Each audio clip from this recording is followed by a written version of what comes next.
श्री सूची महाराज कहते हैं तो अभी तक जो वेद व्यास जी ने 17 पुराण की रचना की। बोले महाराज 17 पुराण कैसे? विष्णु पुराण मिला करके 18 पुराण होते हैं, आपने 17 पुराण क्यों कहा? क्योंकि एक जो विष्णु पुराण है वह व्यास जी के पिता का लिखा हुआ है। विष्णु पुराण जो है महर्षि पराशर के द्वारा रचित है, और जैसे पिता की संपत्ति पुत्र की हो जाती है उसी प्रकार से पराशर की संपत्ति महर्षि व्यास की हो गई। इसलिए महर्षि व्यास के द्वारा 18 पुराण। तो कहा इन जैसे नदियों में गंगा श्रेष्ठ है, जैसे वैष्णवों में भगवान भूत भावन भोलेनाथ श्रेष्ठ है, उसी प्रकार से पुराणों में ये श्रीमद् भागवत अति श्रेष्ठ है।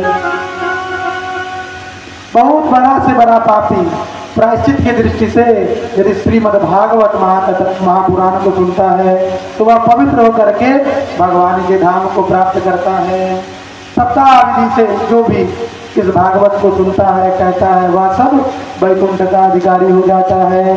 और संकादिक महर्षियों अब ये भी सुनो, जप यज्ञ, दान यज्ञ, कर्म यज्ञ, जितने भी चीजें हैं कलयुग में सब खत्म हो जाएगा। बोला यज्ञ सुनो, यज्ञ में तो अनाधिकारी लोग भी यज्ञ करना प्रारंभ कर देंगे जिनको यज्ञ का अधिकार नहीं है। आज माताएं क्या करेंगी? दुर्गा उपासना करेंगी और कहेंगी बस नौमी तिथि को हम भी हवन करेंगे। ला महाराज सहे हमें हवन हम नहीं करेंगे, जबकि शास्त्रों में स्मृतियों में महाराज जी स्त्रियों के लिए हवन का निषेध है। स्त्रियां अग्नि में आहुति नहीं डाल सकती, लेकिन आप देखिए प्राय और आजकल के ब्राह्मण भी ऐसे हो गए महाराज, चंद रुपयों के लालच में धर्म के एक वाक्य का सम्मान नहीं करते महाराज। ये नहीं कि आप उनका सन्मार्ग करिए, अरे घर के आप बड़े लोग हैं, बड़े बुजुर्ग हैं, आप संसार के मार्गदर्शक हैं। यदि आप पद भ्रष्ट हो जाएंगे, यदि आपके मन में लोभ आदि विकार आ जाएंगे, तब आप क्या दूसरों को मार्गदर्शन प्राप्त करेंगे? तो हवन में आप सब मत करना, हवन वगैरह का भी ठीक है। स्त्रियां डायरेक्ट आहुति नहीं डालती, स्त्रियां शंख नहीं बजाती, ये सब साधारण नियम है, लौकिक नियम है, ये सब जानते हैं। इन सब के पीछे वैज्ञानिक कारण है। कथा 7 दिन की निकल गई, नहीं तो हम सुना देते किसी दिन इस पर। अभी याद आई है जब यज्ञ बोला उनको, स्त्रियां हवन नहीं करती है, स्त्रियां बस पति के साथ बैठ जाए यज्ञ मंडप में, उसी से उसको उस पुण्य की प्राप्ति हो जाती है।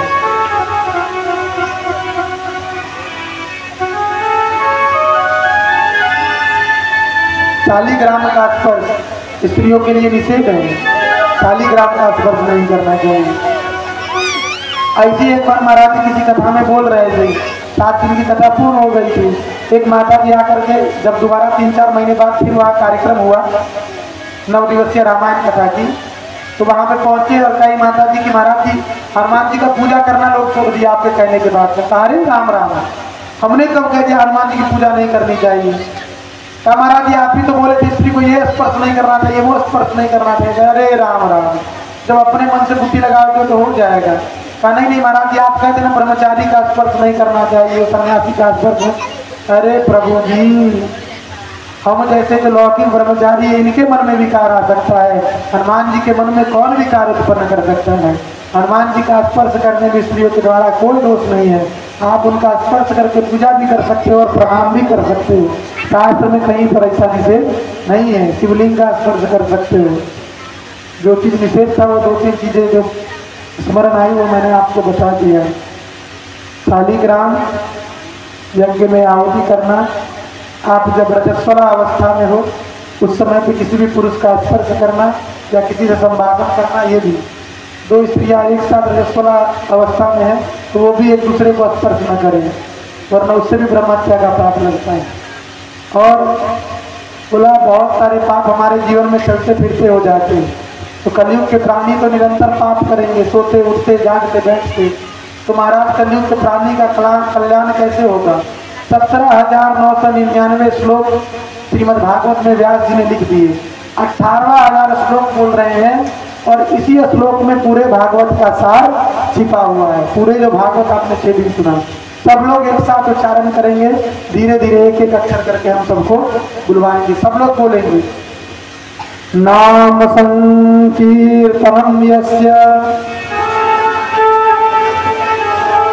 नाम संकीर्तनम यस्य